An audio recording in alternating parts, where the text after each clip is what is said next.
Hail them. Hailing frequencies open, sir. Hailing frequencies. Open.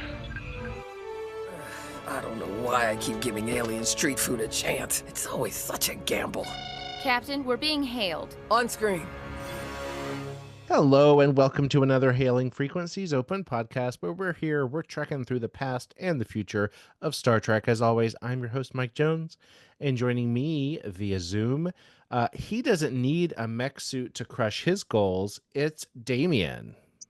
Oh, that's sweet. I like that one. Hi, Mike Jones. It's nice to see you. I also want to point out that I am wearing a shirt that should be our logo. Is not.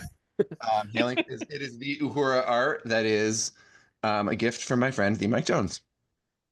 I wish I could say the artist. I have no idea. The internet. It came off the internet. It is an artist. It is a named artist that we could find out by looking on probably TeePublic or one of those websites. It's one of those. Yeah. So the artist, we are fairly confident got paid something for this. So Thank you, artist.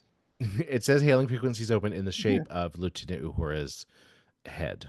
With the earpiece. With the earpiece. And a very stylized, like futuristic, it's not a sideburn on a lady, but I don't know what it is. But is it a sideburn? I think it is still. I think they still call it a sideburn. Is it a sideburn? Okay, Lanita is dying to talk, and so if we should talk for as long as we can, while we have the benefit of her on mute.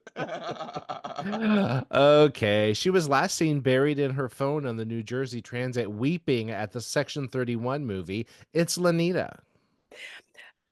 The sad part is that half of that is true. I did start it again tonight on New Jersey Transit, and I did not weep. I was like, okay, let me make sure that I got some things right. So that works. Yes. Excellent. But here's the question. Did you watch the movie? You watched the entire movie? Sure did. Amazing. And then started it again because I had questions. The movie being Star Trek Section 31. That's why we're here today. If you didn't read the title of the podcast, if this just automatically started after Wait, Don't Tell Me or something, we're talking about... I love the idea that you think that we're in the queue immediately after Wait, Don't Tell Me. And it was the first podcast that popped into my head. I love that. But also, before we start talking, you have to show your shirt, Mike Jones. Oh, yeah. I, too, am wearing a Star Trek shirt. If you're watching on the YouTube, my shirt is all black. It has four circles, and it says, "There are four lights." Excellent. I love a deep cut. I love a reference that other people are really, what's that mean? And Trekkies are going to look at you and be like, oh, my God, is that what I think it is? My favorite kind of shirt. And as per normal, I'm in a regular shirt because I'm on shore leave. Always. On the Purple Planet. This is the darkest Purple Universe Star Trek shirt that I own, not color wise, but sentiment wise, you know what I mean? It's from a torture scene. It's a torture joke, Mike. It's a torture joke. Let's be honest. Listen, torture humor is not off limits here. I decided that would be appropriate for this movie. So yes, we are recording this in January, and just a few days ago, Star Trek Section 31, the streaming movie, was released on Paramount Plus. I keep trying to. When I first wrote that sentence, it was was released in theaters. And I'm like, wait, no, it wasn't. Was released on streaming, which doesn't sound the same. So yeah. Can we talk about before we dig into it? Can we talk about how we each watched the movie? Because being a quote unquote streaming movie event, I feel like that sort of that we each watch it in our own way, I think sort of plays into how we maybe experience or perceive it. Yeah. And we know Lanita told us that she watched it on the New Jersey Transit on her phone. But the thing is that I watched it in 3 parts because I started it last night, but then my eyes started to burn. I was like, I don't want to fall asleep to this. I want to watch it. Imagine the dreams. They'd have been great. I think I stopped last night after the fight scene. Maybe no, before real action happened. So I got the first sort of 25 minutes. I think I literally watched it in thirds. So I watched the first third and was like, okay, this is a good place to stop. Like not too before much. the out of phase fight.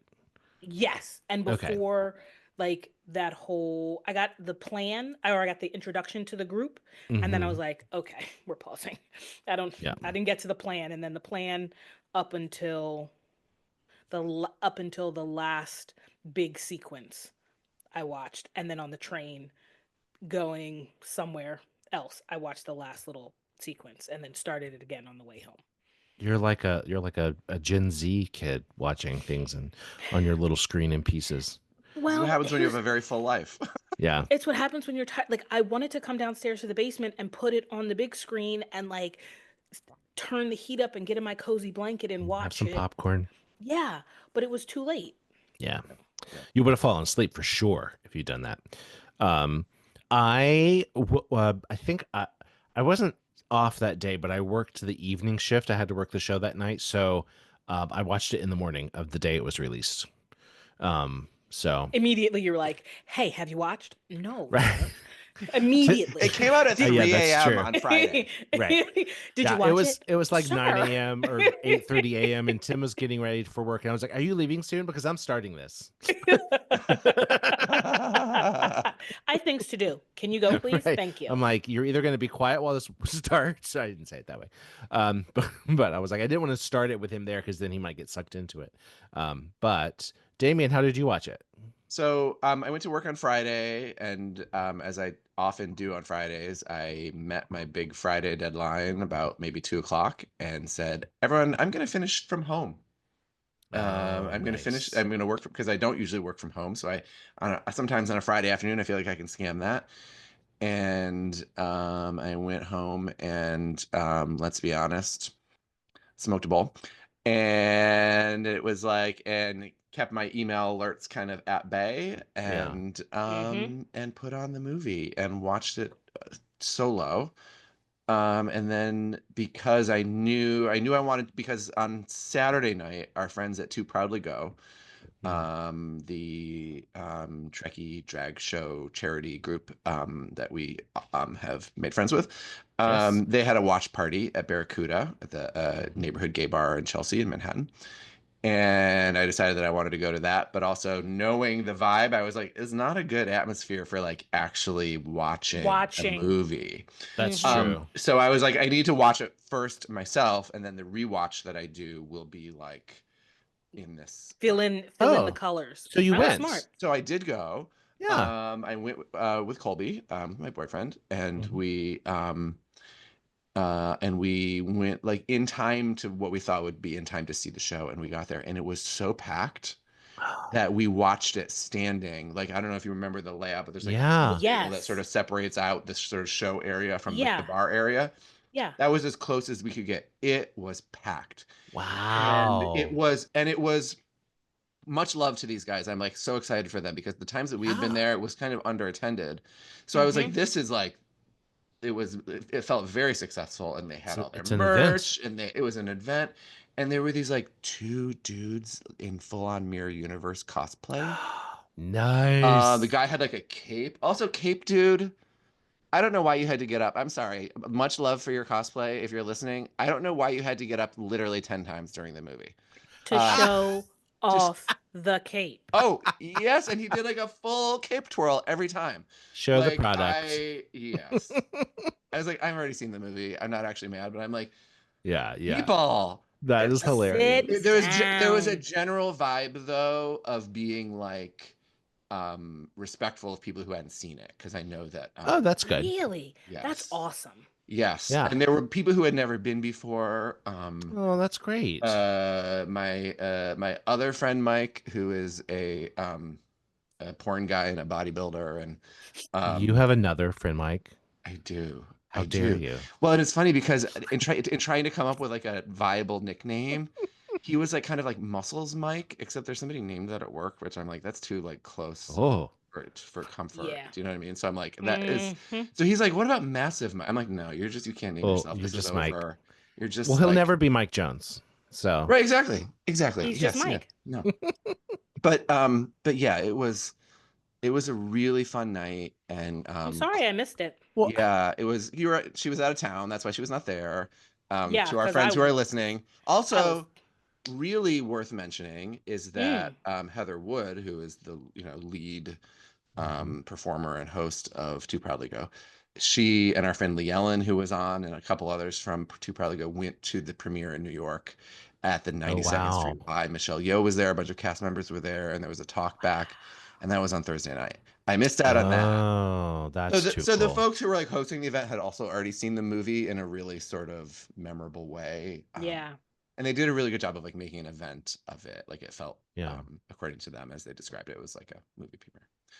Well, I think maybe if I had seen it in, I mean, not spoilers about my opinion of the film, but I think if I had maybe seen it with others, even if it was just others fans Mm, Mm. in the house, it would have been a different experience than This watching is it absolutely. like, this was a Yeah. rowdy. I mean, apart from like the cosplay people who were like cape twirling and stuff. It was He hates them. no, like this is great cosplay. I mean, he did it was really on point. But it was a pretty rowdy crowd, and that I yeah. think made me enjoy it more the second time than I did the first time. And also, I was with Colby. Colby really enjoyed the movie, so Hmm. It was his first time watching it. yes, because he's like, I'm not watching it twice, and if you want me to go to the Yeah. watch party with you, so I was like, I'm leaving work early. I'm watching this alone. Yes. He said, So Yeah. pick when you want me to see it, because I'm only seeing it once. yes, and we watched it standing behind a pool table. That it wasn't, it's not a long movie. No, it certainly is not. It certainly is not. So, Yeah. and also while I was there, I should tell you, side story, Mike gifted me a Tasha Yar fan set pin, which I was wearing. I was not really wearing other, Trek gear, but I wore that on my jacket, and I took a moment to show someone, and they looked at me and they said, "Somebody got you a pin of yourself?" Ah! So I was like, "No, she has like little boobs right there," and then Colby's like, "So do you." I'm like, "Okay, Like those all right, those look we're like done here. pecs.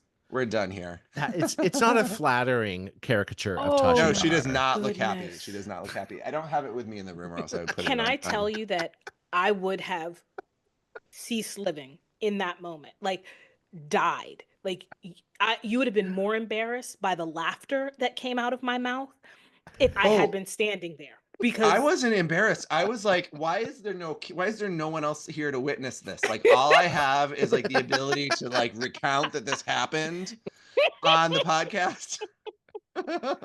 You know, I'd have died. those this was a trend a few years ago in the car driving culture to have the little stickers on your back window, like one for the mom, one for the dad, Oh, and like it's one for the still kids. Yes. it's still the thing, but you choose a theme now. So if you're a Right. Star Trek family, what do you do? If you're a Star You Wars get family, you got Princess Leia and a Wookiee and right.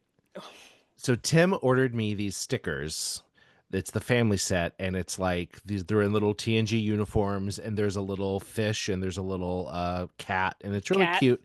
And they're clearly like the characters. Like one looks like, so there was one that looked like Tasha Yar. And at that point, this sounds really dumb, but my car was a Toyota Yaris. This is not dumb. This is I amazing. I love called this.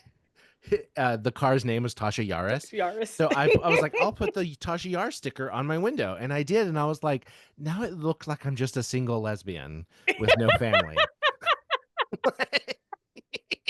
And adding the cat would not help. So, You need to get a second set, and then you put both Tasha Yars both Tasha and the cat, Yars. and then you just round it out. God, that's perfect. Okay. So funny. Okay, this is where you tell us to start talking about the movie, Yes. Mike. Back to the movie. Okay, so let's talk about it in development. So they Wait, announced. can I? Yes. Okay, yeah. go ahead. No, why? I want to hear Lanita's bird's eye because you and I, Mike, have been tuned into the conversation about this, and she has years. just watched it in her own head and has her own thoughts, and I want to hear those first. Why? Why did they do a movie? So in That's 2019, exactly what he's getting into right now. like imagine it's pre-pandemic. Yeah.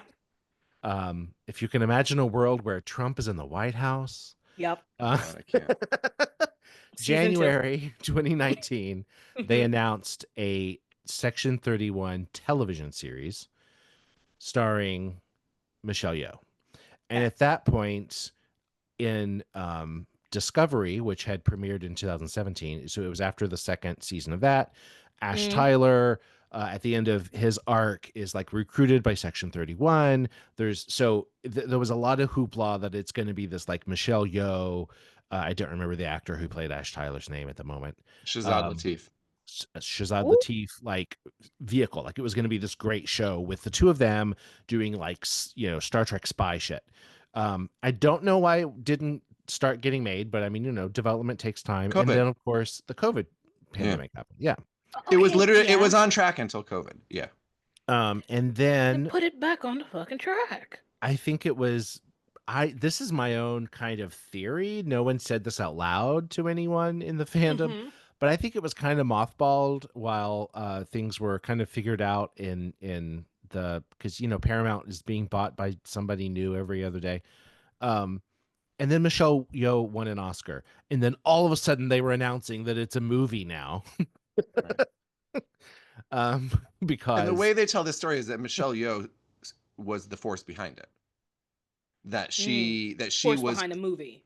Yeah, that she was committed, that because it was her pitch supposedly. The initial pitch for the Section 31, and then they had a writer's room. And there were all these stories about who was in the writer's room. Yeah. And they had this like really hotshot group of writers who all got picked off one by one into like much more high profile jobs. Yeah, over years of development. And I think that they say that her schedule is why they couldn't, keep her to film a full season. I can believe that. I mean, I understand logistically, and I think not to jump to the end of what's your review. Yeah. I think that is. We're spoiling the movie, everyone. By the way, if you're this far in, you haven't picked it up. We're spoiling the movie. And if don't write into me telling me you're mad about it, because what do you think we're doing here? Here's your spoiler alert alarm. Red alert! Spoilers. Oh, that's a good Riker red alert. That was good. I think that is my biggest gripe with the movie, that it shows that they did not have the time. Well, and I get that we don't like long movies. I get that, people like a 90-minute movie. However, to go from something that was going to be a series, i.e. multiple seasons, maybe 3, right? Like that could have been fun, a little three season arc.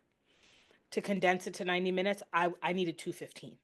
I don't know why they didn't why 90 minutes? Like it could have easily just been 2 hours, and that would have fleshed out a lot of characters.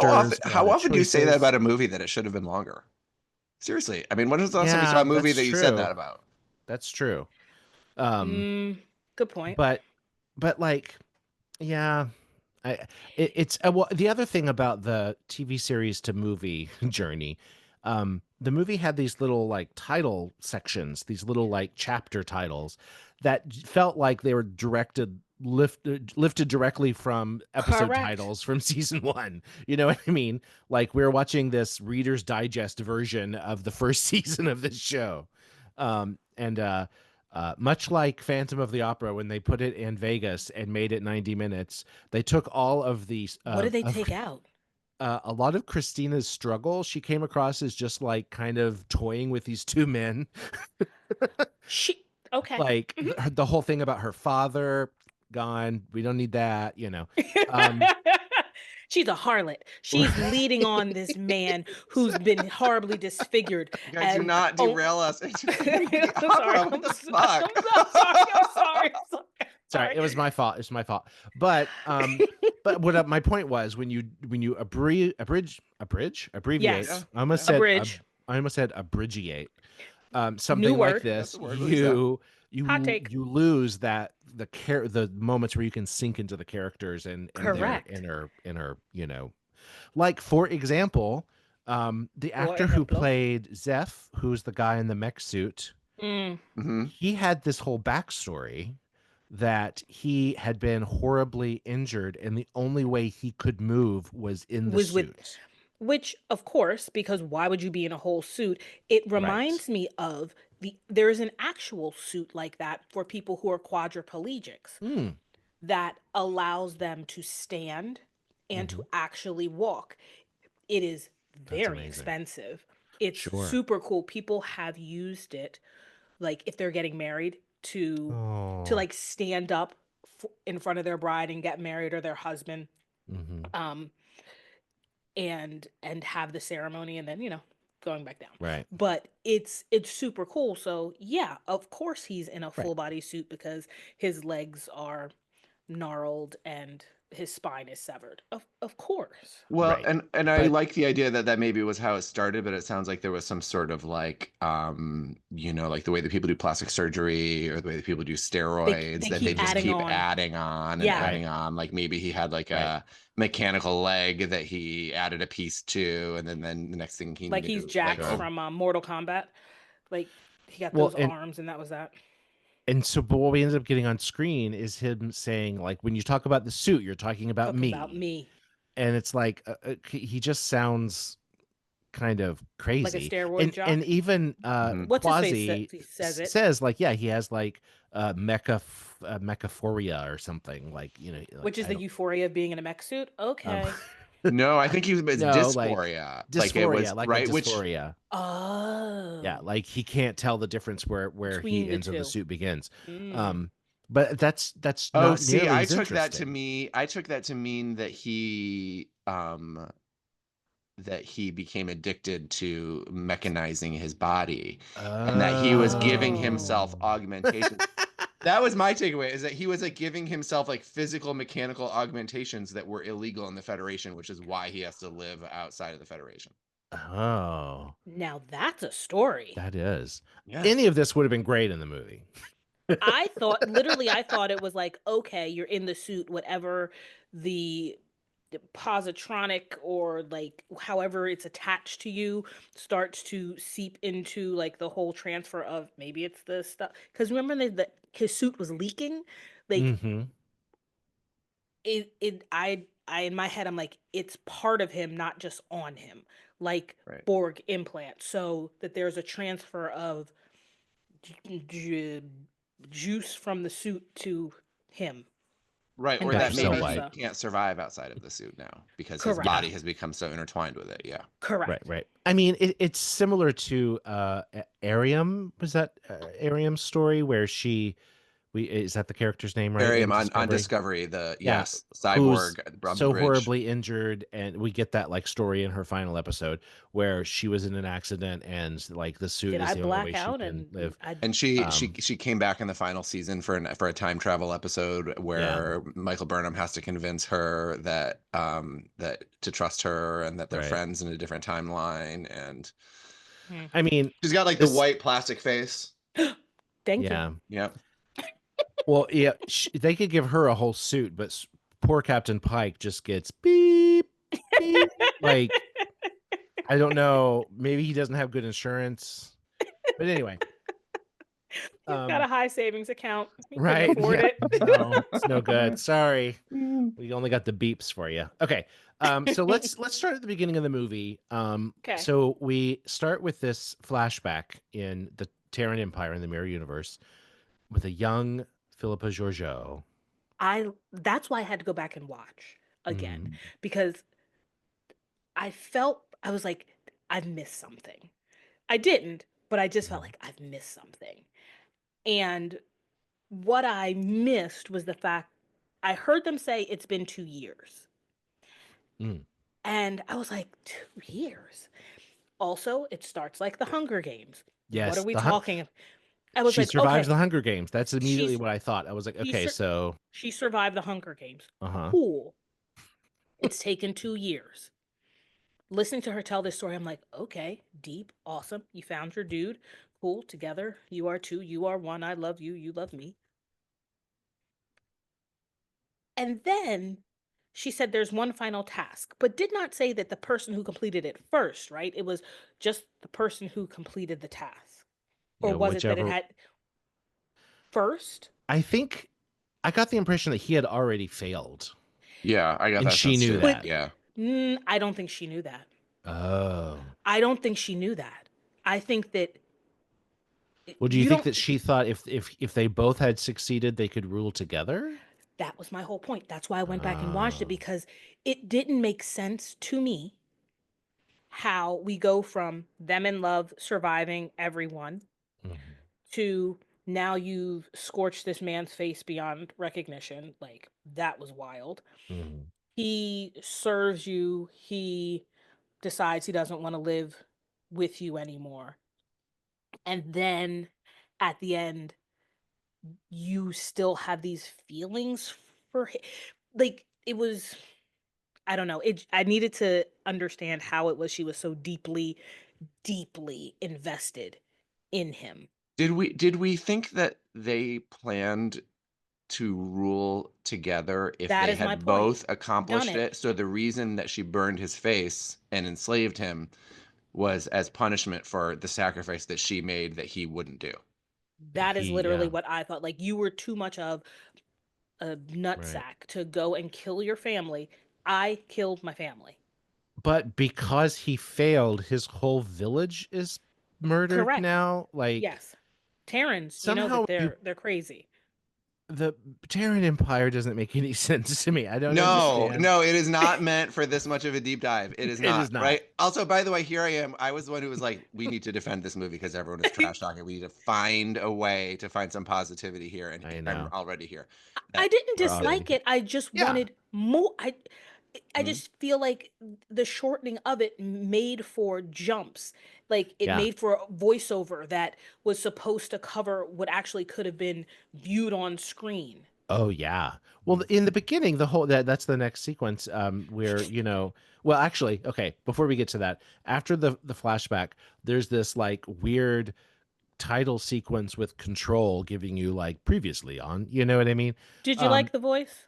I did not, Okay. and it Did was you recognize the basically voice? I did no. not. I did not until the end. Who oh, And Actually, because I it did not. was I did not until I watched it the second time, having seen the end. correct. oh, I That is didn't. exactly correct. I Yeah, was it's like, oh, Jamie Lee that's Curtis, isn't it?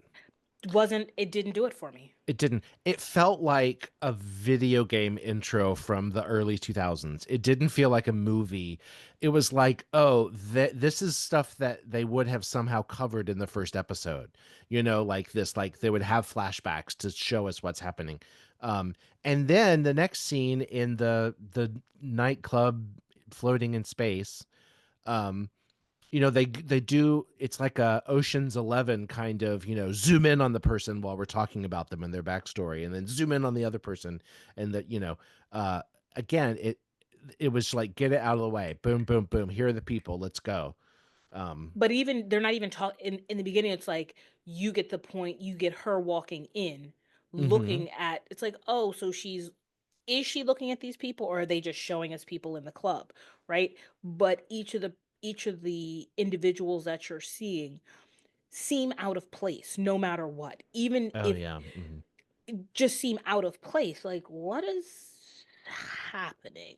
Mm-hmm. And Mm-hmm. you actually, mean like in terms of just like vibe, like there's in something in like if you terms were to of, scan the room, you would have clocked them as something's up with them, yeah, which is it's not what like, you want from a Section 31 spy, by the Right. way. which is my Well, point. if you're trying to be covert, maybe don't have a hilariously laughing Vulcan. Maybe, maybe do Like, that. maybe that would attract attention. Oh, because Like, he's gone crazy because of Pon Fart. Okay, so then he wouldn't be sure. outside. Right. They would have locked him up in a sanitarium somewhere. Yeah. Um Weird. And the nightclub is yeah, oh, yeah, the nightclub moves. Wild. Oh, right. Well, the nightclub is an AR wall. Like, I kept like kind of thinking about the production elements. Like, I don't think this was a cheap movie to make, but No, it was not an expensive movie to make. no. Right. I feel like they have been, I mean, and that is what the Discovery era has really accomplished Yeah. is like Yeah. how to harness technology to maximize Mm-hmm. what I think it's Michael Okuda, the guy who made the L card design, the graphic Mm-hmm. design that we all know from Mm, TNG, always says Star Trek was always a low budget show. Right. It Yeah. is, and it has always been about smart cheats to be able to do more for less. yeah. Mm. And the Discovery era gave us that augmented reality wall that they can do so much more with. But I didn't clock that, but I can understand that, like, as an audience member who is accustomed to seeing that kind of TV making, that you could clock that for sure. Yeah. Yeah. So I don't know. Okay. So let's move forward with the plot.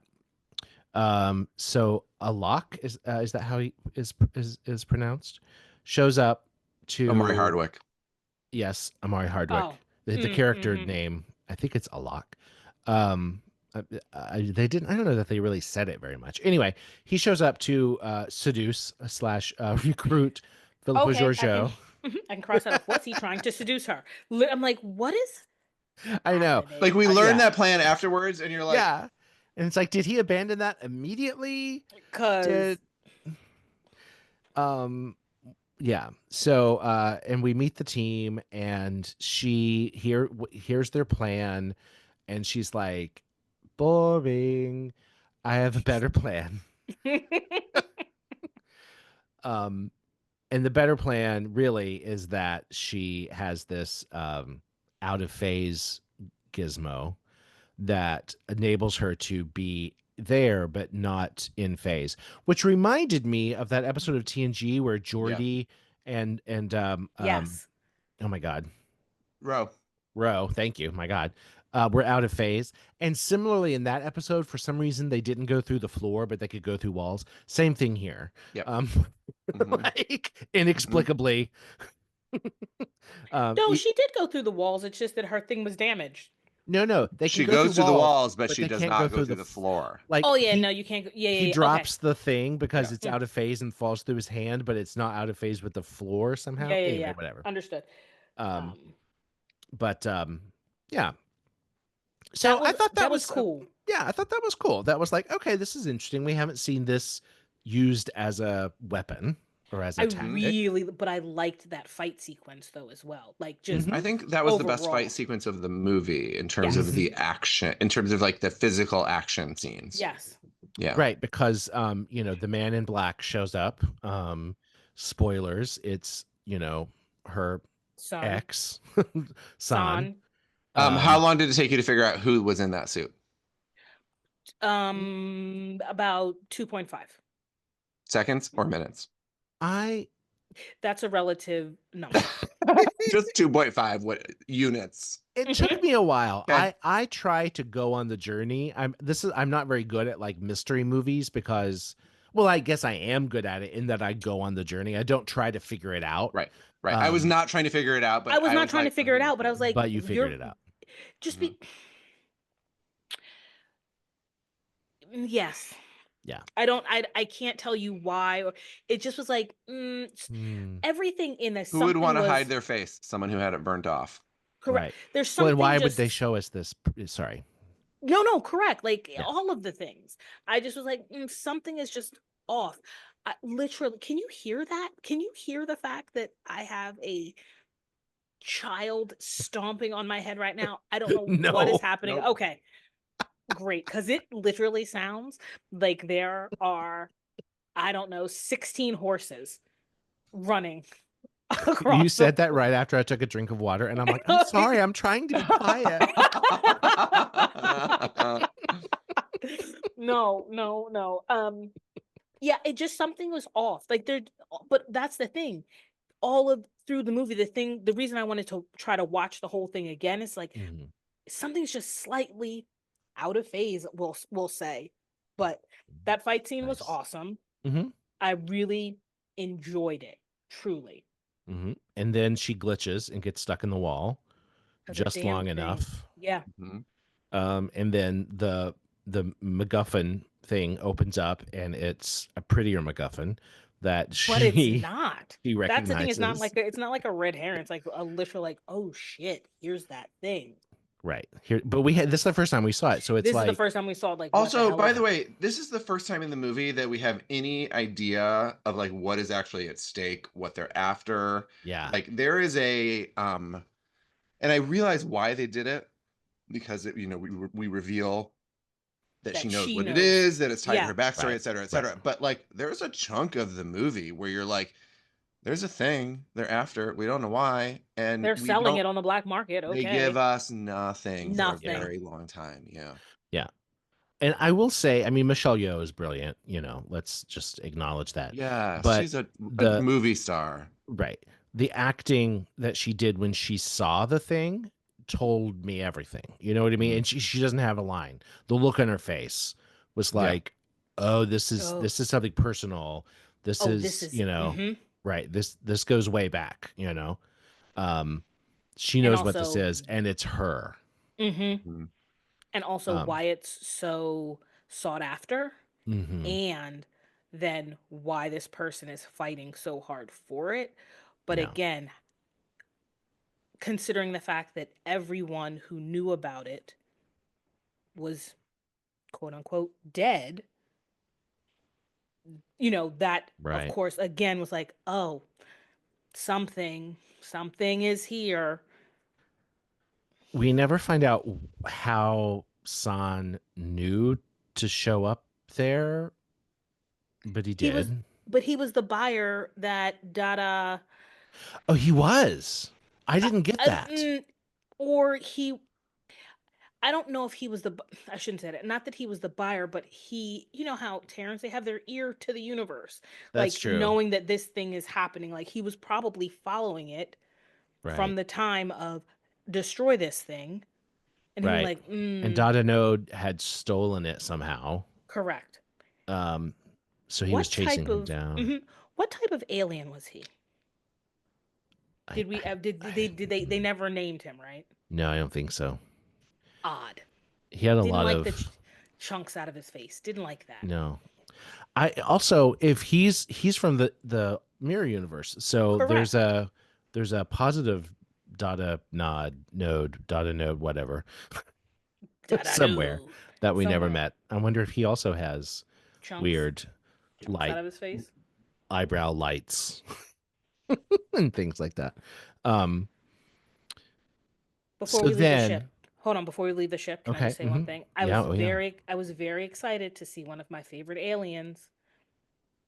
The half white, half black. Now, here's the thing: is that there's like an outcry because if you remember that episode, they wiped themselves out. Yeah, they were the last two of their species. Which, by the way, it does not take much to explain that away. But yeah, clearly they weren't dedicating precious movie time moments to explaining why that dude was still alive, right? Right. They were like, hey, I think they wanted some visual clues that it's Star Trek. Right. Yeah. But we can go ahead and jump to this because this is in my notes for later. But this is set during the Lost Era. Yeah. Yeah. Which is in between Star Trek 6 and The Next Generation. And we know that definitely because Rachel Garrett is the age that she is, and she becomes the captain of the Enterprise C, whatever. There's not a lot of... Oh, Lanita? No, I just... Go ahead, keep talking. I wanted... Oh, you didn't connect that. Yeah. So Rachel Garrett, yeah. Are you rewriting the movie in your head? She's the red lady. She's the red lady. Yeah. And yeah, she's the captain of Enterprise C in yesterday's Enterprise. So we know a lot about, well, not a lot, but we know this character. We know her moral compass. I mean, she goes back to sacrifice herself and her crew to save the Federation. I mean, she's a major hero.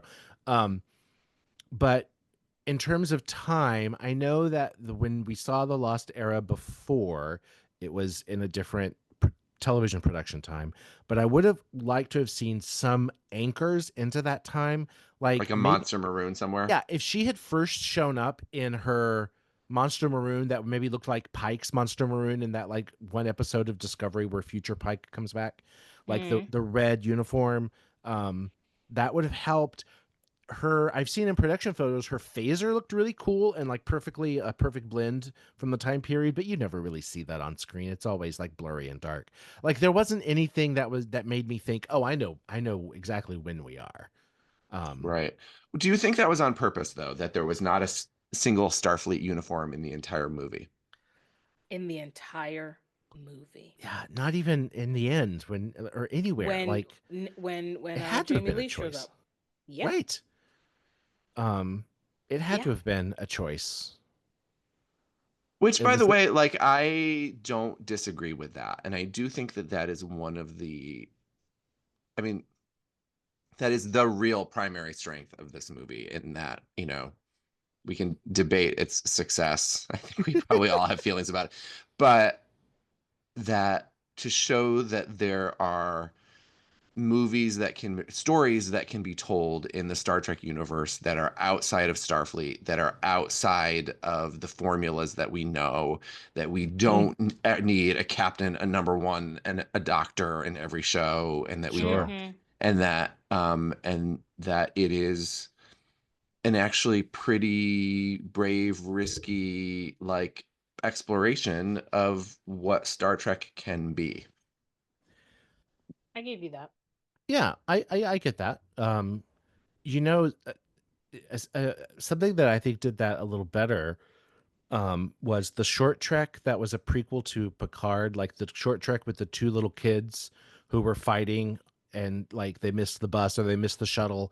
And then at the end of the short trek, it's like the Mars attack has happened. Right. Like that was a different world, but it felt like, oh yeah, like this is in the same universe. You know what I mean? Right. It's funny. I didn't watch the film with Tim, but when I was fast forwarding earlier, making my notes, he said, "Well, it looks like a Star Trek film," and I was like, "Oh, okay." I mean, I guess it does look like a J.J. Abrams Star Trek film, like a modern Star Trek film. Yes. It's very shiny. It's very shiny. It's very quick. It's very quick. It's very like Michael Bay, like, you know, lots of quick shots, move, boom, boom, boom. Oh yeah. And you kind of lose track as to what's happening. And well, at least funny. I lose track. I'm not good at those kinds of action films. No, when they're on the well, I don't remember what the platform thingy. The platform thing. Yeah, I don't know who was, especially because the first time I watched it, I actually felt it a little better. The second time I was like at a bar in a distracting environment, and I was like, I cannot tell at up, down, heads, and I have that problem with action scenes to begin with. Yeah, a lot of time when there's fight scenes, and I'm like, I can't tell what's happening. Right. I'm just gonna let it wash over me and see who's alive at the end, you know? And right. I like stage combat, but not really of this kind of action film violence. Even the Marvel movies, it becomes a little bit like, you know, at 30 seconds in, I'm like, I kind of am tuning out. I'm like, I'm waiting for the end of the fight. No, I definitely get, like, the phase thing to me was cool because it was like a new element, and it was well lit. It was. It was. It was. Do you know? But that's the difference. Like when they're on the platforms, it was sort of dark and in a tunnel, and like you just have to go cape. The cape is who we're rooting for. And it was more wide shots in that. I think because of the phasing, they couldn't zoom in too much or it would just be blur. You know. Right, but in the platform scene, I think part of it also is that there were so many other people involved. Yeah. So you were like, who survived? Like, who's where? And somebody fell off. I don't know who it was. Don't know, but did they really? They're gone. Yeah. Yeah. So moving on through the film, after where we most recently left our heroes, San has stolen the MacGuffin and flashback. And we see Empress Giorgio with this crazy, awesome dragon tail thing. Yo, best like, what? Of like, I said, now that's some shit I want. She's standing in a room by herself. She's not doing this for anybody else. This is for herself. It's for herself. She's like, I'm looking out of this window and I've got a full-on fucking dragon tail. Like, what is happening? Like, reminded me of Kamora Lee Hall on Drag Race when she was wearing that. Yeah, I love that you're giving me Asian drag queen references because she wore a dragon costume and got eliminated because she could not move and lip sync. But she was like, "I'm the most beautiful person ever eliminated." Like, it is exactly that. Like I said, holy shit. Yeah. And pretty practical too, because it can just disappear. It can just disappear. And we learn that she has commissioned the creation of this doomsday device. that will destroy half the quadrant. But what? I mean, well, because she can. Because Terrans like to Right. destroy Because things. I mean, the way that she put it, it was that it existed as a threat, so that if any of her enemies tried to usurp her, Gotcha. they could usurp her, but there would be nothing left to rule. Right. Yes. Correct. And San is the one bringing it to her, saying, you know, that your scientists to finish this. They've all killed themselves because of what they've done, and then he dies, having taken the same poison she used to kill her family, which she figures out. I guess maybe it smells specific. I don't know. No, I think it's the way that they died. The Like blood. if you because in that like opening sequence and she walks out of the house, the fact that she's like stepping in it, I'm like, is the planet bleeding? Like, where did all of that come from? Oh yeah. No, that it just it was like it's like an oil slick. What is happening? But he like coughs up all of the goo. Right. Yeah, it's convincing. It fooled me. I did not think he was faking it. I did not either. Which then makes it really confusing if you figured out that he's the man in black, you know? Yeah, I mean, But yes. so that worked. So then we go back to the present day or whatever. And they decide to go to this safe house, which is on a planet that just randomly burst into flame. Yes, it's so here's the thing. Here's where the Princess Bride comes in. Iocane powder. I have built up a tolerance to it over the years. That's what I thought of. Yeah. That's what I thought of. Yeah, we literally just watched that movie like 2 weeks ago. That is it. And then they're in the fire swamp. And They're the on the fire fire swamp. planet. I was like, where are the rodents of unusual size? That's what I'm saying. So just that's what I thought about immediately. I was like, huh, Wesley. That's amazing. So yes, they're on a random planet that truly is just on fire. Right. Like maybe it's like not an oil refinery, but something like that. You know what I mean? And there's just like gas that's burning off. Correct. I mean, I think that's what we're kind of supposed to get. And it's obviously in the middle of nowhere, and that's why it's a safe house, like a Section 31 safe house. But so then their ship is destroyed because of sabotage. Did you go ahead? No, I was just gonna say, you say sabotage, I say sabotage. It's the William Shatner thing. But yeah, yeah. What were you gonna say? Sorry, I derailed myself with Shatner. No, it's okay. That's what happens. This is where I was like, what are we doing? Wait, which part? Like the ship sabotage. It's like, floating over the planet, and then it just like booms and falls. What are we doing? What is happening? Like, what are we really doing? And I was like, okay, so now there's a saboteur. Okay, now we've got to figure out who hasn't been with whom. One amongst us. Okay, one of them. Oh, okay. Who's got the most reason to sabotage? Oh, okay. Like I was like, it just went left, but not left, but just left enough where I was like, what are we doing? Then the thing is gone, and now we need this over here. We can't find. How many things do we need to do something? They break up into teams. One team is going to try to get this garbage scow that they found up and flying, and the other one is going to try to get this coaxium. That's what I'm gonna call it. This antenna to broadcast a signal. To where? I don't know. I don't think they even really said, right? To Section 31? I don't know. That is my point. What are we doing? And I'm just going to say, like I said, I don't get ahead of mystery films, or I don't, but I pretty quickly figured out that because the little tiny guy, Fuzz, had threatened Zeph that he would fly into his mech suit and and mess it up. And I'm like, oh, okay, well, that's what's happening. But wait, was that not in reference to the other guy, the cameloid? No, the all the other guy with the mechanized parts that he could fly into his. No, I don't think it was. I think they were all arguing. Right. And yeah, they planted that seed in such a way that you're like, oh, he flew into. We think it's that guy. It's really that guy because he flew. Yeah, no, I had that.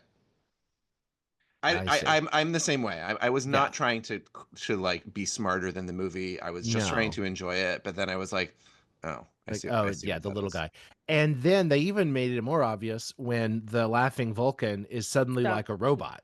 He's like, okay, and is like walking all stiff. I'm like, okay, let's make this really obvious. But whatever.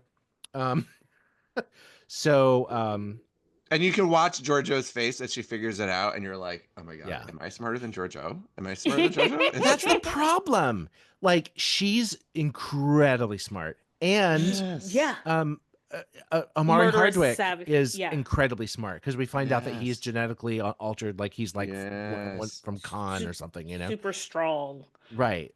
He's from the eugenics wars or whatever. So, like, the fact that they're all standing around and they're watching the video from Zeph's his eye, like as he's killing himself, and he's screaming, "Why don't do this?" And they're like, "Why would he say that to himself? I don't know." I'm like, "Come on, people!" Like, this is the moment you decided to keep in the movie, the like everyone being stupid for 5 minutes. Sorry. Yeah, you know. No, that's okay. It was like Miss Frizzle, shrinking kids down and flying them inside to learn how your body deals with sneezes. Like, this woman was insane. She was like, let's go through the digestive system and then we'll shit you out. Like, what? What school were y'all at? Is Miss Frizzle. Miss Fuzzle. That's amazing. So, that's what I thought of. So, and then I have to admit, I got a little confused after that. So they get the garbage scow going. Yep. Stan shows up and has a ship. Yep. Yep. His plan is to use the MacGuffin. Oh, which is, we've learned the name of. It's a godsend. But is it a godsend? Or is it a god? I'm actually not mad at that part. I thought that was funny. Moment. I thought that was funny. I was like, that was good. I don't hear a difference. It's like, I don't hear a difference. Godsend. Yeah, no, I loved that. So his plan is to go through the same portal that he used to get from the mirror universe into this one, right? To send it back into the mirror universe and destroy the Terran Empire so he can then rule it. Like, I got really confused. I was like, wait, what is happening? And then the next thing in my notes is fight. Because like I was like, wait, who's on which ship? Literally, a ship blows up at one point, and I'm like, oh no, those people just died. And I was like, oh no, they're not on that ship. I don't know where anyone is. What are we doing? And then we find out that Rachel Garrett, for some reason, loves chaos. Can I tell now that I was like, that's like brilliant. That? I did, because it unlocked, because she was introduced as having a stick so far up her ass it's coming out of her mouth, and I was like, yeah, that doesn't work. I've tried.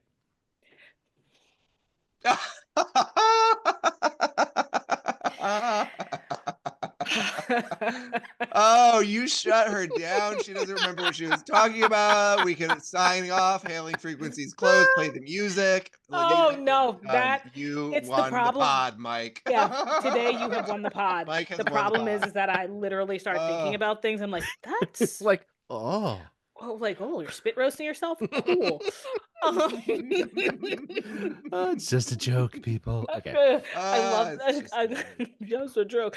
I love that Giorgio is the reason that she like unlocked that. Like she did that for Burnham as well. Like, yeah, like her complete and utter. Yeah, that relationship made me miss the series. All of this whole movie made me miss the series that was not. Yeah. Because the fact that in that quick of a moment, it's like, embrace the fucking chaos, chick. Like, do it. And I'm being like, I kind of like this. Right. And then going full mental, which I enjoyed Right. greatly, especially with that Well, doll, like all of it. That she whole has that. And is it the God's End that blew up the portal? Yeah. yes. Okay. The doll blew up The doll, yeah, Fuzz. detonated the God's End, right? Yes. Mm-mm. No? No, those are two separate events. Two different booms. Correct. The boom for the doll was to get Fuzz. The boom for the Okay. God's End happened when her and Omari Hardwick were on the Right. bridge, Right. a la Oh, They you're did Fight right. that. You're Club right. You're at right. the They end, did that, yes. watching the Right. world be Right. destroyed, and we're going to build it again. And there for a moment, I was like, oh, this is a movie. It's not a series. They're killing Yeah. Philippa Georgiou. Like, she's getting this honorable death that Yeah. she's like sacrificing She's like a herself, Klingon. right?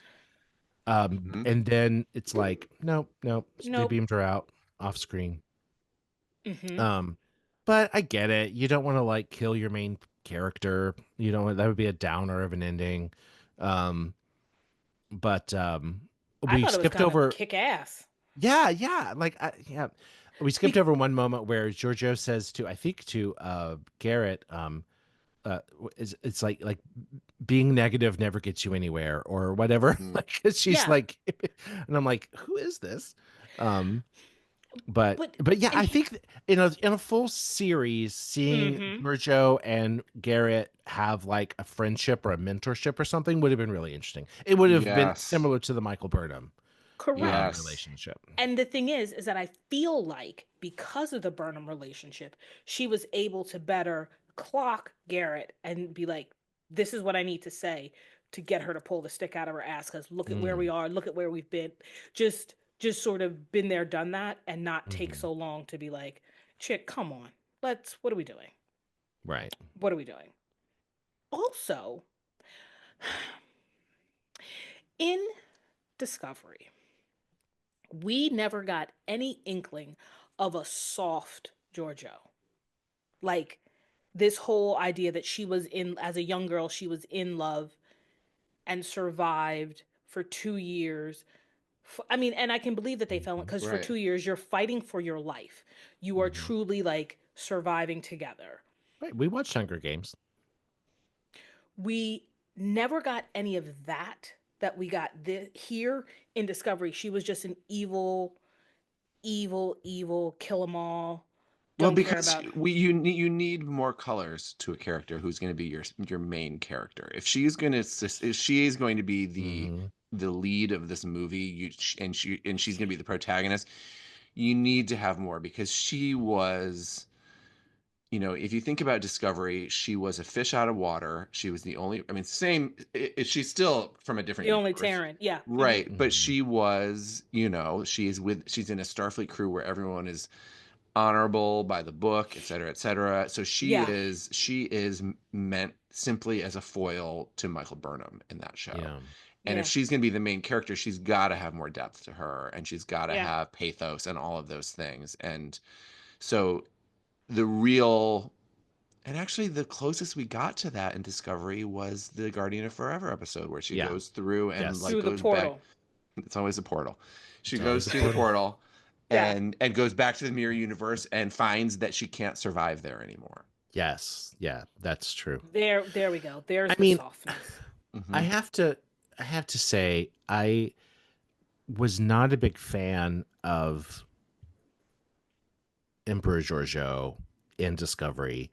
We know. Until, like you said, like towards the end of her arc, when right before she gets swept away by the Guardian of Forever. And original Giorgio, like Prime Giorgio, who we only see, in the pilot, I liked a lot. Like I wanted more of her. And maybe it's a more milquetoast, boring. You know where else we saw her, by the way?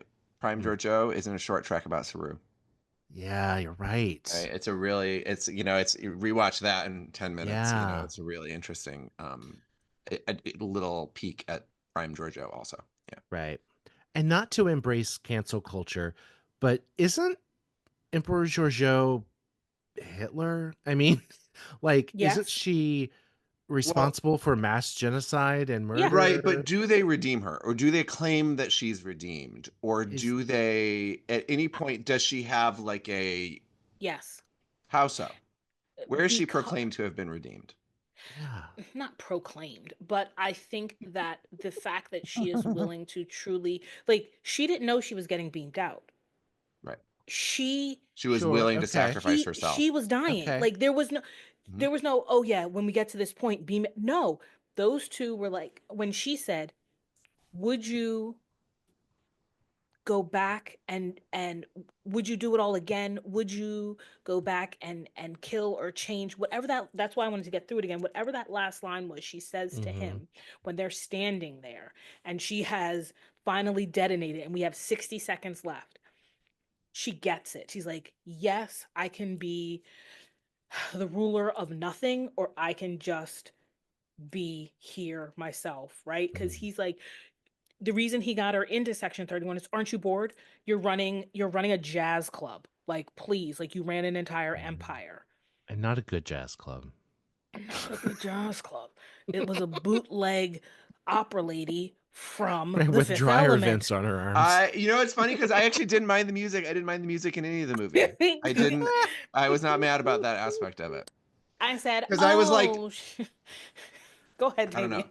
Well, no, I felt like that. Like for once, Star Trek is giving us something other than like classical chamber music quartet played by Sure. Data, or like Yeah, like that Yeah, that they that's the gave us The Fifth artistic Element interests of these people light, are a little bit more elevated. diverse and hip, and like they right. don't have to be like the I mean, it smartest, snootiest humans are today. Like it Yeah, could have been Lady Gaga or something, and that would have been cheesy. So I'm glad that it wasn't. that it right. wasn't. They tried to do something interesting with it.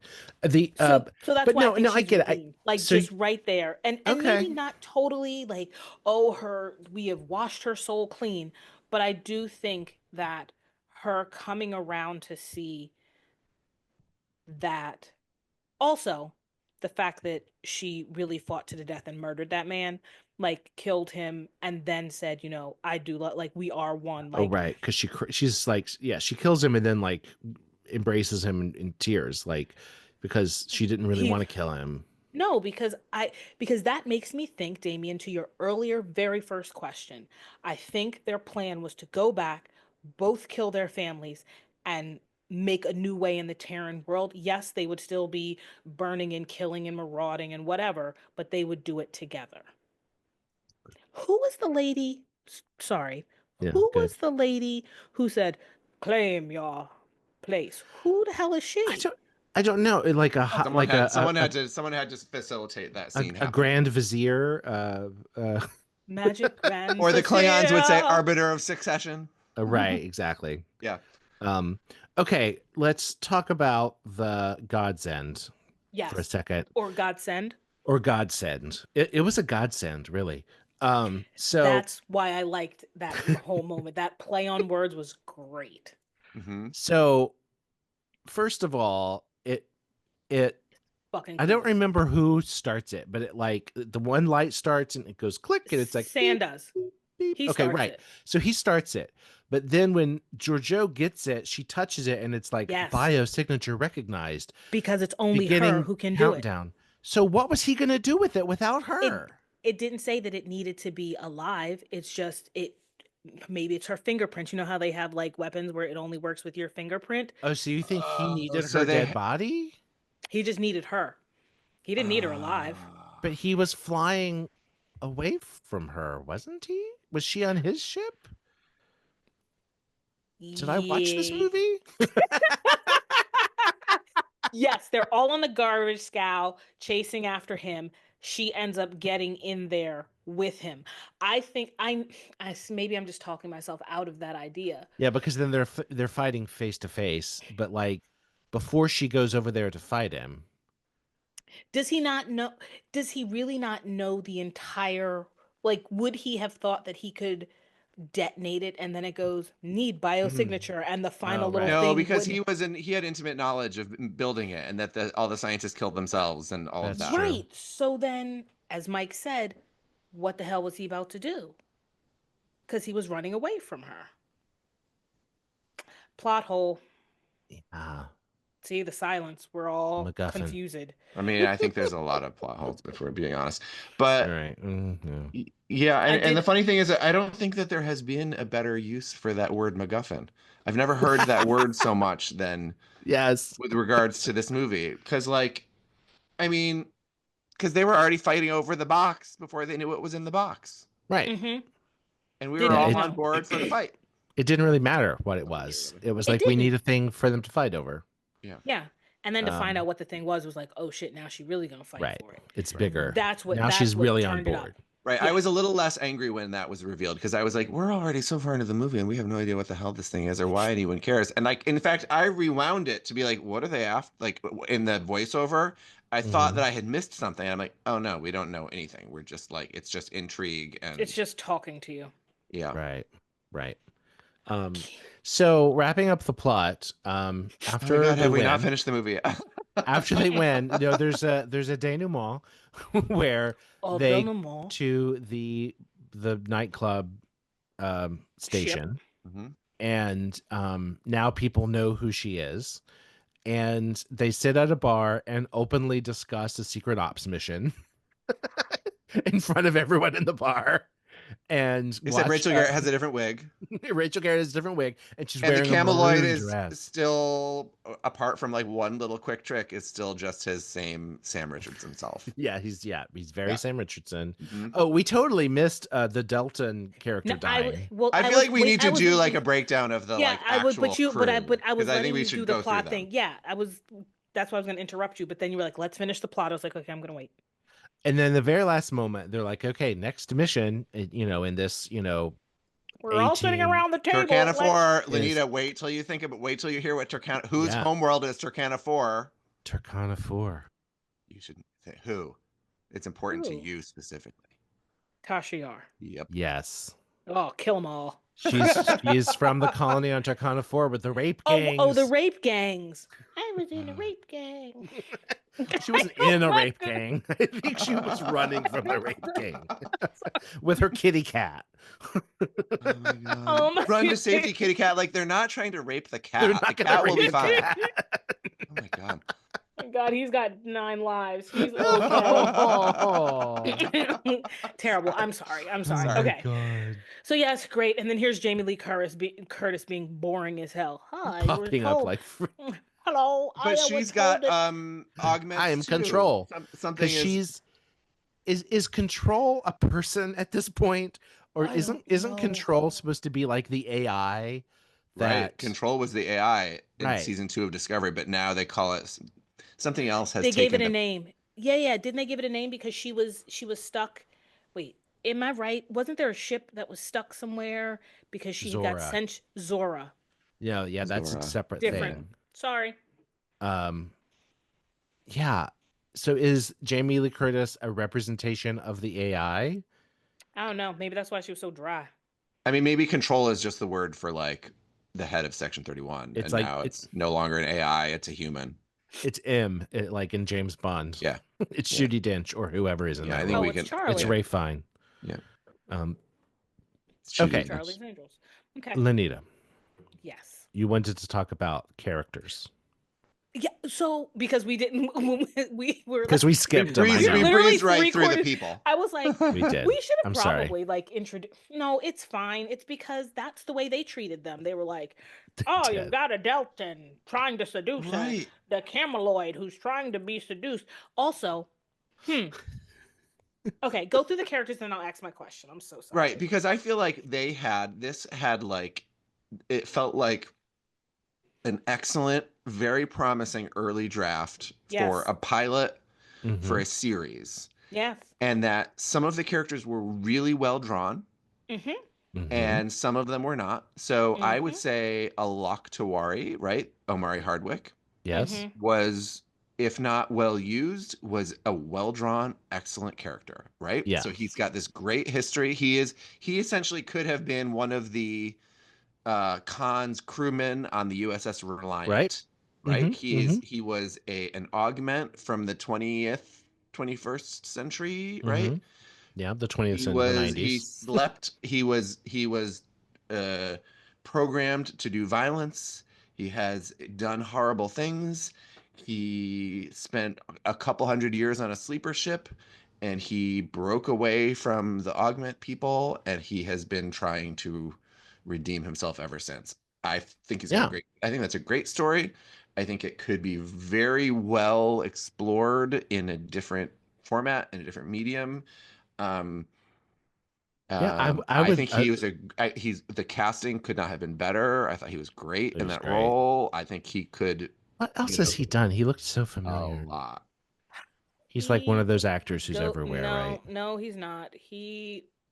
No, he was Ghost in Power. That is his claim to fame.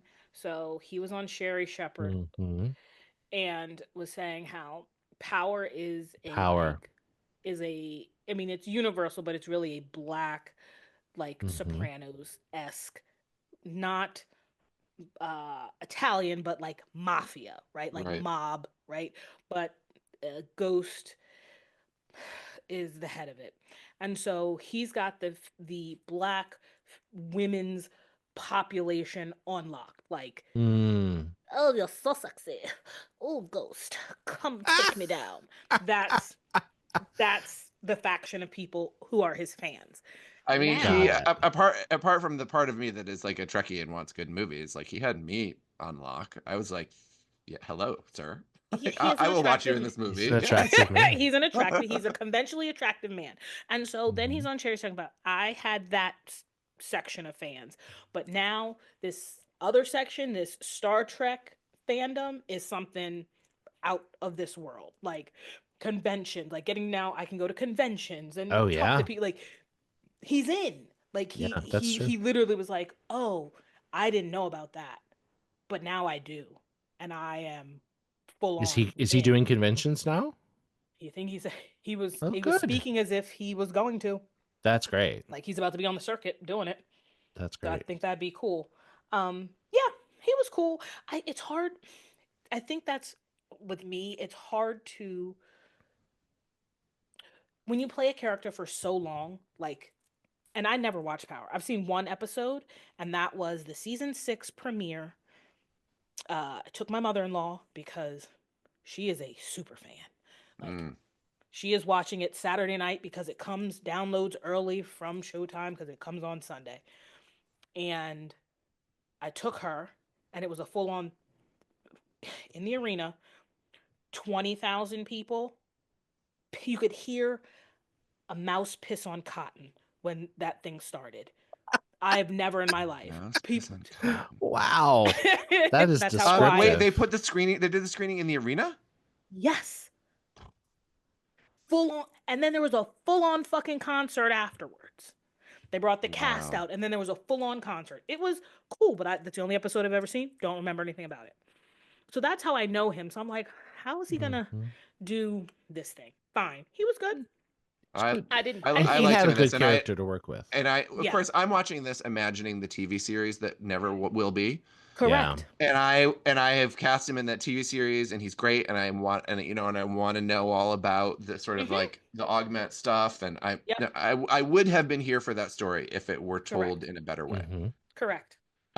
We also have Sam Richardson as the Cameloid. Can I tell you?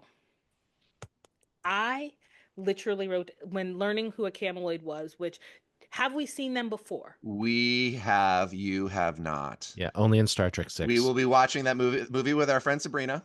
Okay, and so she just told us that on our Blue Sky. Yay! I literally said to myself, and this is just from where I sit in the world. Whenever there is a shapeshifter, whatever body they're presenting in, most of the time, I'm always very interested in. So it was so interesting to me. Yes, we're in an alien, it's Star Trek, so everybody, infinite diversity, ba ba ba ba ba.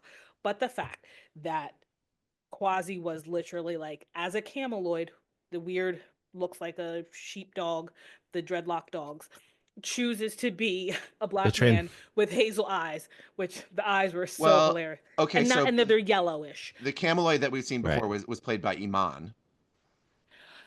So yellow eyes. That yellow eyes. So chose to be cameloids gorgeous. have yellow eyes. Yes, chose to be Iman. right? Right. But Right, but when Right. she changed shape, she still had yellow eyes, if I remember That's correctly. true. Do you remember this, Yeah, Mike? she cool. did. So that And stays. until she was Kirk. When she pretended to be Kirk, she didn't have the yellow eyes. Well, that's good because then you'd be able to tell her if she wasn't her. Right. So just on the grand scheme of things, I was like, yes, I know we have diverse casting, but it was sort of like you already got a black dude, you got him, the main black dude, you don't need another one. And the fact that they did that and that was I was like, Sam Richardson is great and can literally do anything. I'm here for that character, but I'm like, how about character purpose, a story purpose? Like, what does he want? Like, what is he after? What was his journey in this? Because that is a thing. he's there to help make decisions or to fuss out Well, all yeah. of the different options. Right. That's But when we have like a crew, Yeah. like you look at like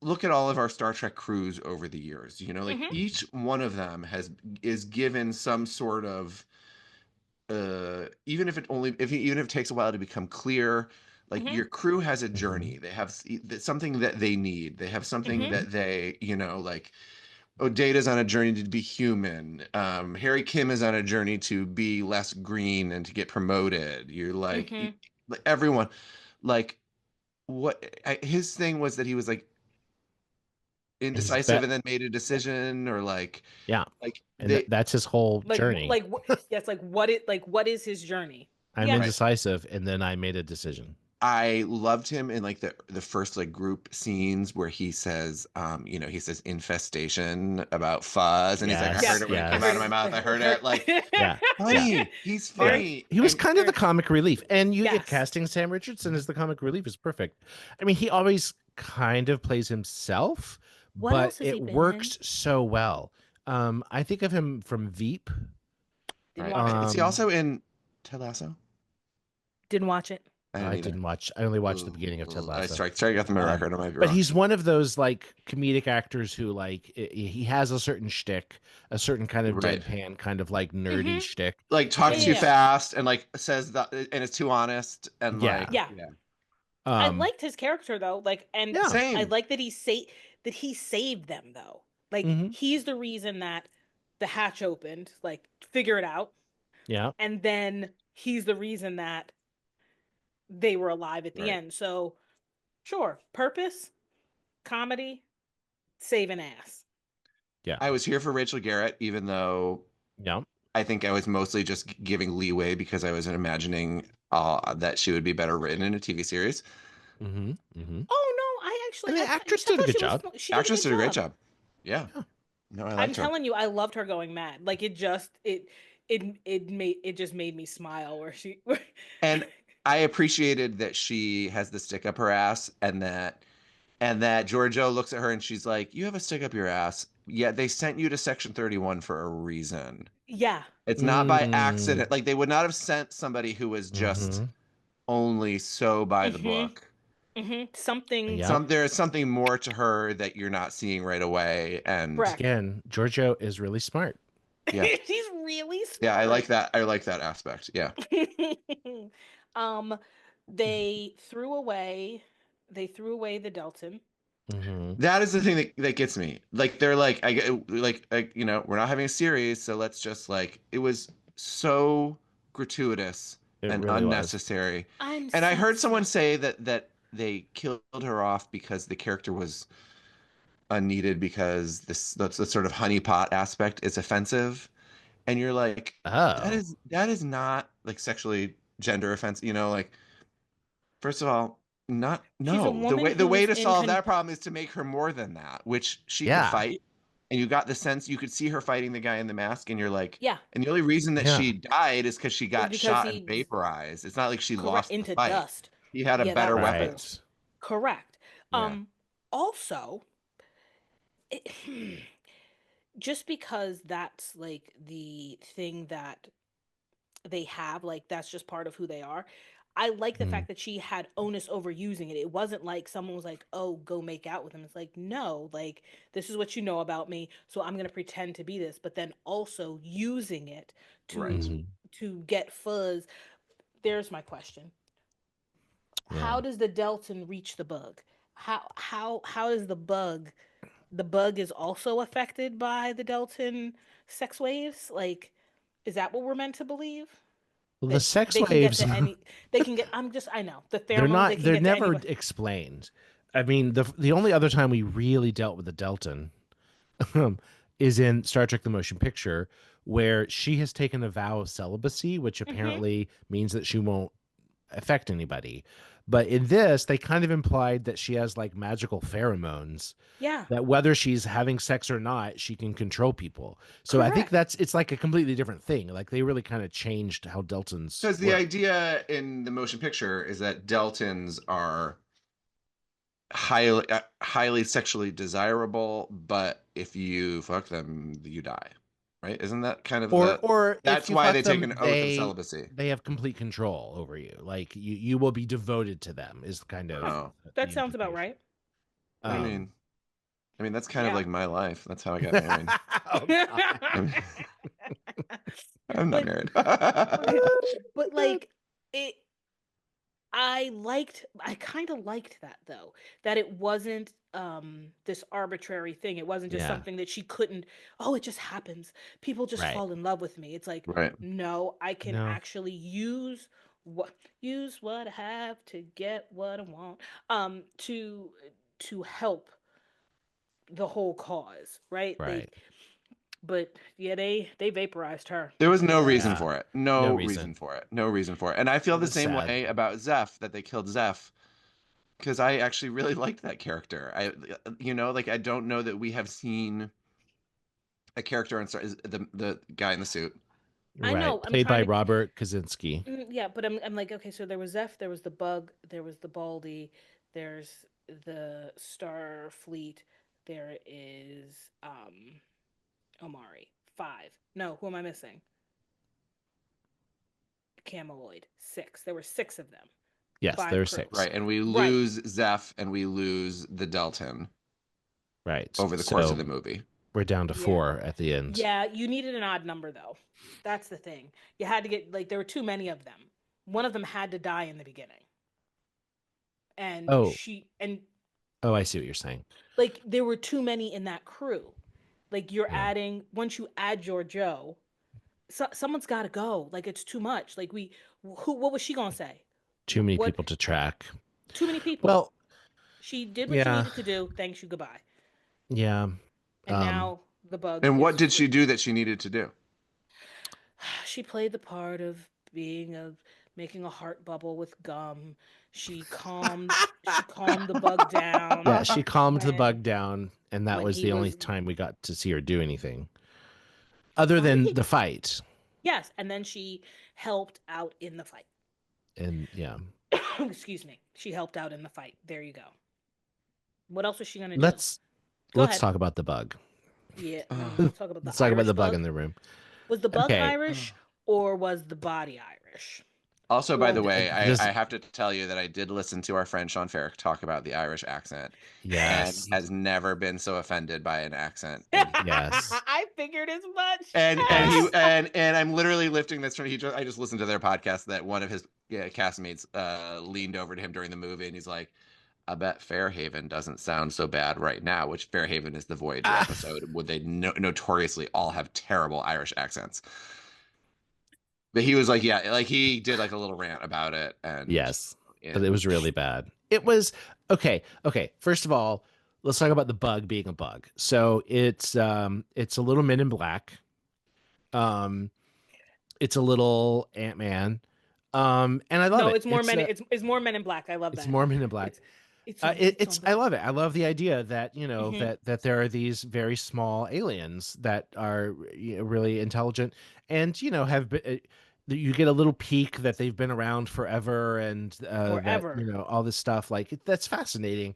Um, the execution, however, not just like this actor. I don't know what he was directed to do. Sven uh, Roydgruk. I haven't Yeah, heard he's South anyone say it African. out loud. He's South African. Which you're like, Um, you so he came with a doesn't. really cool accent already. Like, just do that. Yeah, he's not doing like the South African British accent. I don't know why they made him. I don't know why they made him a Vulcan, have a Vulcan suit, look like a Vulcan, a blonde Vulcan. Well, it was interesting that Giorgio clocked what she thought his story was and got it wrong. I mean, that was really the only interesting thing about him being a Vulcan, I guess. Sure. Yeah. And that the only way that he was happy was she's like, he went crazy from his Ponfar. Yeah, no, that's not what no. happened. And I really couldn't get past the accent. And maybe it was just so overplayed. It was like, we already have someone doing comedy. We don't need this guy. Like, why is he a caricature? And it got even, it's reinforced even more when after he's dead and his wife shows up in an identical suit. I but know. she's not Irish. An equally offensive Southern American accent that's like not from anywhere. It's like, when I catch him, I'm gonna rake him over them cold. What are we doing? No, it was like Texas, Alabama. It was like this weird conglomeration generic. What are we doing? Yeah. And that made me think I understand where Sean is coming from. Because were your Southern roots offended? I mean, a little, but more less offended and more like, why? Yeah. Why was he Irish? Also, I was like, why was she Southern? Now, if we really looked at our cast and we're like, let's just like play a little like some rules of attrition here, and you're like, someone's got to die. Not everyone's going to survive this movie. You're like, who do we want to carry over into the next movie? Yeah, he's not at the top of the list. No. I was Zeph. You kept the people. Well, except for but the suit had to go. Like he couldn't live. He couldn't live once he was infected. Like there's no coming back from that. Zeph? Infected with what? With the bug. nano guy. Yeah, like when he did so much damage. You think? Yeah, like, or I don't know. He had to right because they just decided to tell the story that way. Like they could have, like. Well, also the whole remote control thing was confusing. Not confusing, maybe just not well thought out. Because to begin with, when we see the laughing Vulcan on autopilot, he's very stiff. But then also on autopilot, he can fight fine. But also on autopilot, he can fight and smile and laugh and be crazy. It's like, okay, at what point is it not autopilot anymore? Yeah. But also, how is it possible? I thought the reason that he could drive the suit is because it was built for that, not that he could just infect anyone. That it had. Oh, but because he's mechanical. Yeah, I think he went into it has to be it has to be mechanics. Gotcha. Right. Okay. Yeah. Tracking. So technically, he could probably fly inside Data and mess him up. Or take over somehow. So who else we got left? So Garrett. That's it. Yay. Oh, San. I mean, San. Can we talk about how I actually appreciated the quote in the beginning, and about the sword and how her father is forging a sword, and she burns his face, and then it's a sword that like cuts his carotid, which is he would have been dead a lot sooner. However, I did appreciate the long little moment that they had. But yeah, it started with the sword and it ended with the sword with them. So they left this in like sort of like Marvel fashion or like season 3 of Picard fashion, where they're like, it ends with a promise of a sequel. It does. I don't think we're getting it. No. If it had done gangbusters, if it had been very successful. I think it's been successful on streaming, though. I think people are watching it. I don't think we're getting another one. I don't think we are either. I don't think we're getting another one. You gonna think the fan base is going to demand it? No. The fan base is pretty. I think we're kind of gentle on this compared to the fan base. I think maybe they'll look at the raw numbers and be like, oh my gosh, so many people streamed this in the beginning. But then I think it's going to go away. Like even just today when I logged back into Paramount Plus to rewatch it, maybe it's because I'd already watched it, but it was hard to find. Yeah, it's like, I think they make rewatching hard. I think I have a hard time finding Lower Decks. No, I even went into the Explore Star Trek section and couldn't find it in there. That's your problem. Put it to the list. It all stays right there. I was pissed though that I downloaded it, watched it, and was going to go back and watch it, and it had deleted itself. I was like, now I know I didn't delete this. Oh, so. That's yeah. Yes. Here's a question. I mean, I don't want to like. I think we've all been sort of thorough about our opinions on this. Do we think that they could do better on a second time around? That they could rehabilitate this corner of the franchise with a sequel? I mean, I'm using the word rehabilitate, which is already like, you know. I think if they decide to not mine tropes and make it very, very quick to get from point A to point B, then yeah. It would be interesting to see. We needed 30 more minutes. Yeah. And it would be interesting to see a movie that they wrote as a movie from the beginning. Yes. And not a season that was condensed into a movie. That being said, if it's enough of a success that they make another one, they're gonna say, if it ain't broke, don't fix it. Make it exactly like the last one. Ugh. Right, but I don't think that they're the word of mouth ain't good. Yeah, no, it's not. Yeah, so I mean, people were saying like worse than Star Trek 5. Didn't see that one. Oh, you will. I will. Can't wait. This is coming up for us. I cannot wait.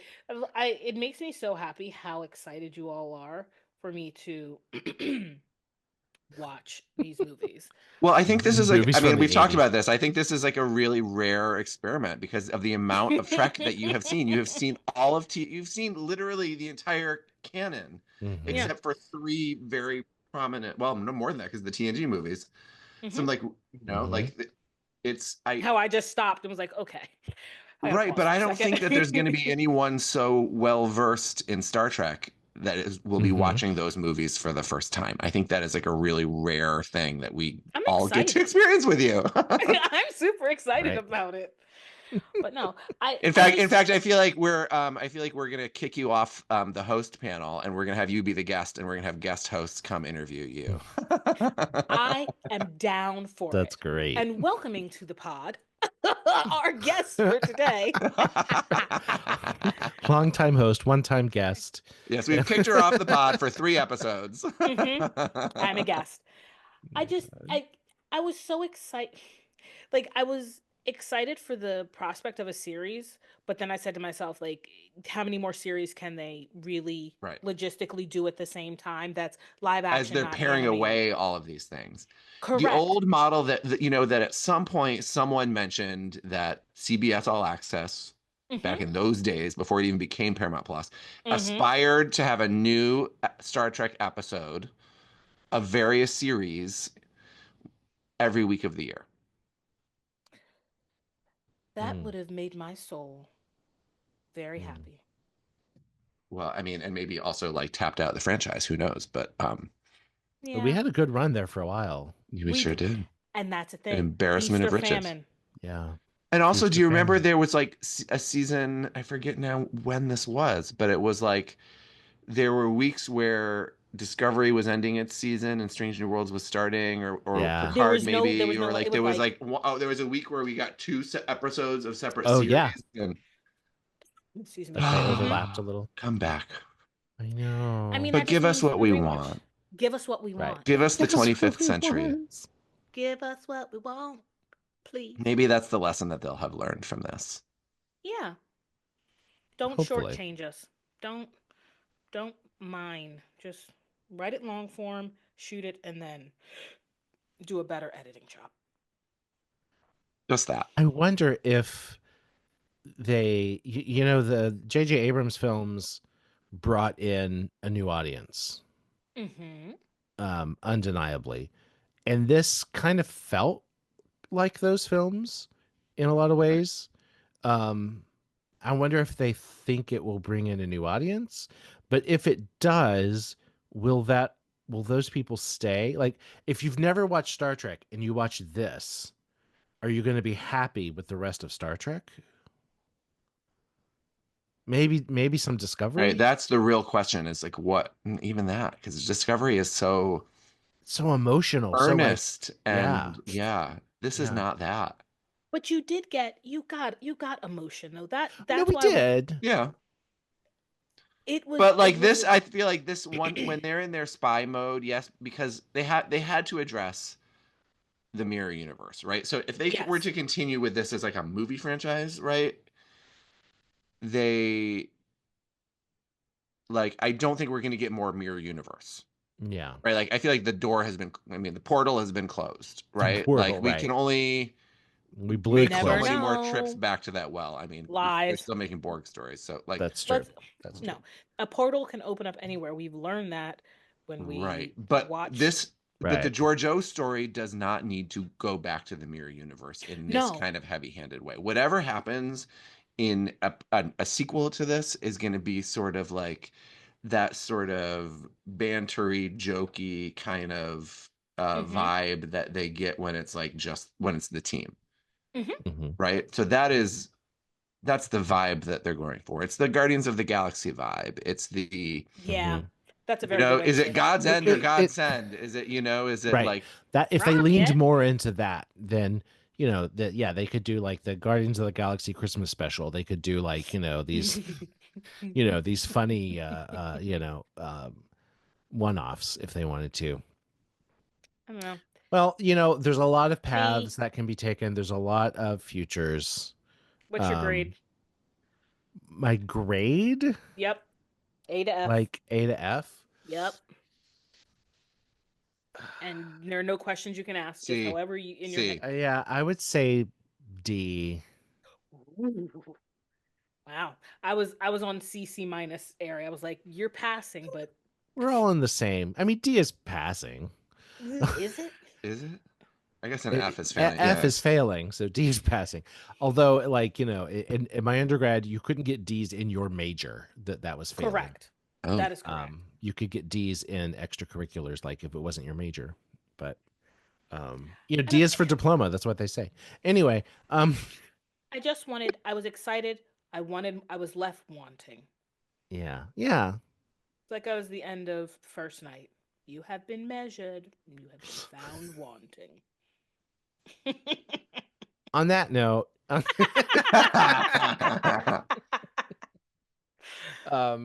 well, we want to hear what you guys thought of Section 31. So please reach out to us wherever you can. We're on all the socials still. We haven't gotten off of any socials yet. We're at Hailing Frequencies. I mean, we kind of calmed down on the Elon Musk one. Yes, we did. We did. We sure did. We've moved over to Blue Sky. You can find us there. Yes. Actually, we'd interacted a lot with the Sci-Fi Sisters there on X, and they fully left. They're not there anymore. Yeah. They fully made the jump. A lot of people to are Blue making Sky, the jump. So. Well, and there's a similar, issue with Facebook and Meta, like, are we, anyway, whatever. So that's a whole other discussion. Other podcast. Look for us. You can always find us at hailingfrequenciesopen.com or wherever you get your pods. Give us a 5-star rating, reach out to us, talk to us, be our friends, ask to come on the pod. We'll say yes. Knowing us. What do you want to talk about?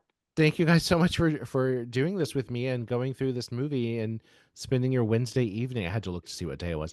Wednesday evening nerding out with me. Always a pleasure. And with that, I will say Hailing Frequencies closed. No goodbyes. Just good memories. Hailing Frequencies closed, sir.